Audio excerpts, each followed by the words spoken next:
Salut à tous, c'est les films de super-héros. Aujourd'hui c'est archi commun, surtout depuis l'arrivée du MCU commencé en 2008 avec Iron Man et qui continue aujourd'hui avec notamment récemment le sympathique Deadpool et Wolverine.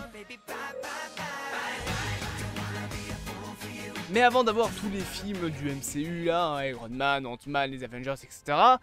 Ben on a eu d'autres trucs, notamment avec tous les films Marvel sur... Ok. Notamment avec tous les films Marvel sortis durant la période de la fin des années 90 jusqu'au début des années 2000, où pour éviter la faillite, Marvel a vendu les droits de certains de ses personnages comme Spider-Man, Blade, les 4 Fantastiques ou encore Hulk et les X-Men. Mais avant que Marvel soit cool, avant qu'on ait eu les X-Men, avant qu'on ait eu les Avengers, il y a eu ça.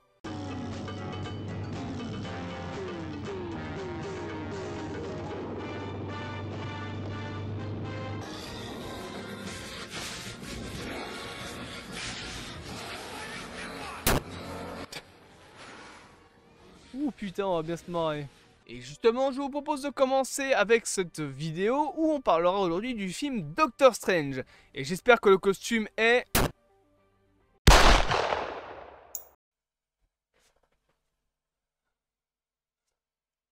Ok. Alors, je l'utilise pas souvent, mais That's no good. Alors, vous voyez actuellement des images d'un film sorti en... 1950 1960 1980 2050. Ok, ouais, c'est bon, je l'ai mérité. Non, un film sorti en 1978. Attendez, quoi? Pour donner un ordre d'idée, un an après sort Alien de Ridley Scott, et pour rester dans le même genre, à l'époque, on avait eu le Superman de Christopher Reeves et Wonder Woman, qui avaient quand même des costumes plutôt potables pour l'époque. Alors déjà que j'ai l'habitude de dire que le costume du Doctor Strange du MCU ressemble un petit peu à un peignoir, là, oh boy. Bon, revenons donc en 1970, et à cette époque, la CBS, une chaîne de télé américaine, met la main sur la diffusion de plusieurs programmes de super-héros, dont l'incroyablement mal fait Hulk, Spider-Man, Captain America et Wonder Woman. Voulant alors agrandir son catalogue de super-héros, car ils s'entendent à un fil en naissant, ils étaient plutôt en avance sur leur temps, la CBS et Marvel voulaient tenter de mettre en avant des personnages peu connus et décida donc de lancer un film basé sur le personnage de Doctor Strange, créé par Stan Lee et Steve Ditko en 1963, soit à peine 10 ans avant. Stan Lee sera d'ailleurs producteur du film comme il l'a été sur les autres productions Marvel comme Captain America. Et Stan Lee déclarera même que... Ouais non en fait c'est trop long, j'ai la flemme. Google.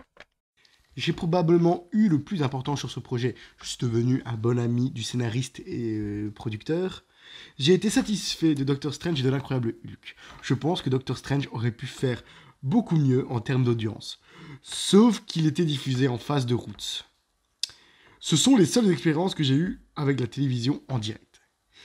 Doctor Strange et l'incroyable Hulk étaient bien. Captain America était un peu décevant. Et Spider-Man était un véritable cauchemar.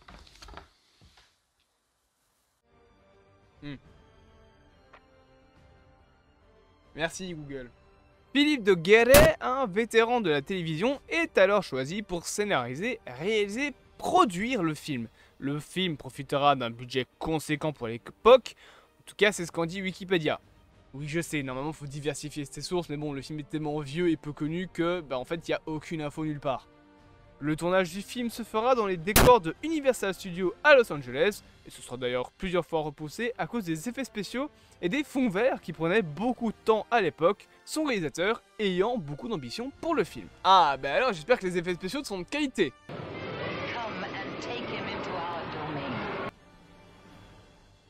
Oh mon dieu comme c'est surprenant. Hein.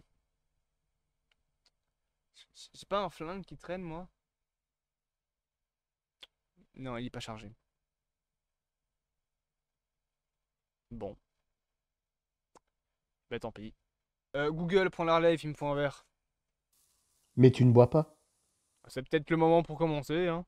Concernant la musique, c'est l'ami de De Guerre, le compositeur Paul Chiara, qui a été choisi. Il lui sera demandé une bande sonore électrique, mais il composera également un thème aux ambiances... Vous voyez pas, mais je fais des guillemets... satanique pour l'introduction du film.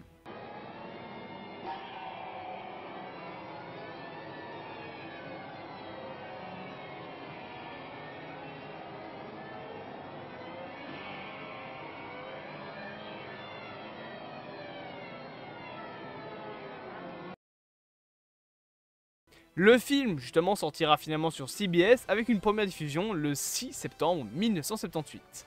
Sachez que les acteurs principaux ont disparu, que le réalisateur a été anéanti par la sortie du film parce que ça a été un échec total, et que le film est devenu un Lost Media pendant plusieurs années. Ouais, là c'est plus tiré sur l'ambulance, là l'ambulance elle se prend une bombe nucléaire dans la tête. On y suit le personnage de Stephen Strange, psychiatre et non chirurgien comme dans les comics, qui un jour sera contacté par un certain Lindmer, qui avec son apprenti Wong, d'ailleurs Wong dans ce film là on dirait juste un homme d'affaires, qui cherche à former le nouveau sorcier suprême de la Terre afin de défendre cette dernière de la terrible Morgane Le Fay, c'est un personnage qui est vraiment dans les comics, une méchante envoyée par un démon pour tuer Lindmer, qui cherche depuis son successeur en tant que grand sorcier de ce monde. Le film intègre également Clea Lake en tant que love interest de Doctor Strange, ce qui semble vouloir teaser son futur en tant que Clea, la femme de Strange dans les comics. Et c'est con de le dire, mais... bah ça a pas l'air si mal.